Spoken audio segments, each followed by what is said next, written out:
আমার শ্বশুর বাড়ি লামডিং এ, বাপের বাড়ি এখানে।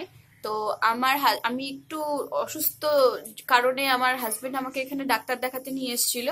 তো আমি ডাক্তার দেখানোর সাথে সাথে ছোট একটা পারিবারিক ঘটনাও মানে অনুষ্ঠানও একটা ছিল, তো সেখানেও অ্যাটেন্ড করার কথা ছিল, তবে আমার ডাক্তার দেখানোটাই মেন কারণ।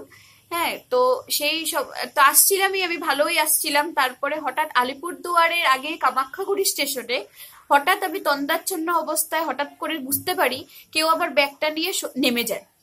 সেই ব্যাগে আবার প্রায় 3,70,000 টাকার মতো সোনাদানা ছিল, মোবাইল ছিল, তারপরে আমার হাজবেন্ডের এটিএম ছিল, তার রেলের পাস ছিল, হ্যাঁ আরো অনেক কিছু, ঘরের চাবি, আলমারির চাবি ঠাবি সব সমস্ত কিছুই ছিল। হ্যাঁ, ক্যাশ ছিল আমার 17,000 টাকার মতো। হ্যাঁ, সমস্ত কিছু আমার নিঃস্ব করে নিয়ে চলে গেছে ওই ব্যাগটা।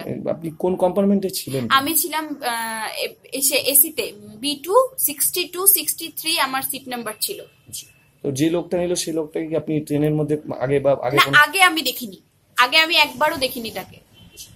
মানে ভোরবেলার দিকে আপনার ব্যাগটা টান দিয়ে? হ্যাঁ, হঠাৎ করে আমি টের পেলাম যে আমার ব্যাগটা নিয়ে নেমে চলে গেল। ট্রেন থেকে রানিং ট্রেনে লাফ দিয়ে? রানিং লাফ দেয়নি, ও নেমে চলে গেছে একদম।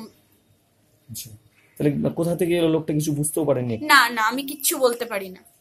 কোনো আগেও দেখেননি? না না, আর তখন ভোরবেলা প্রত্যেকেই ঘুমোচ্ছিল। ট্রেনে কতটা নিরাপত্তা ব্যবস্থা ছিল? পুলিশ টুলিশ কিছু? না, কেউ কিচ্ছু ছিল না। আমি যখন গাড়িতে উঠেছি তখন 6:45, তখন থেকে আমার ঘটনা হওয়ার পরও অবধি আমি কোনো একজন জিআরপি কে পাইনি। এবার রেল পুলিশও ছিল না? না, আমি কোনো পুলিশকে পাইনি। কত মানে আপনি এসির মতন কম্পার্টমেন্টে? এটাই আমার বক্তব্য যে আমরা এসিতে চড়ি কেন, যাতে আমাদের সুরক্ষা থাকে, আমরা যাতে কোনো বিপদের হাতে না পড়তে পারি। কিন্তু আমরা কি দেখছি, এসিতে চড়েও আমাদের এত পয়সা দিয়ে টিকিট কেটে, যারা পয়সা দিয়ে টিকিট কাটে, যারা পাশে যায়, তারা সবসময় চিন্তা করে সেফটি, কিন্তু সেফটিই তো যেখানে নেই, তাহলে আর আমাদের টিকিট কেটে লাভটা কি?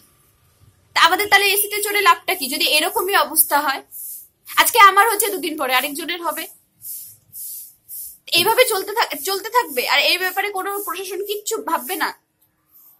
আপনি তো এফআইআর করেছেন পুরো ঘটনা? হ্যাঁ, করেছি।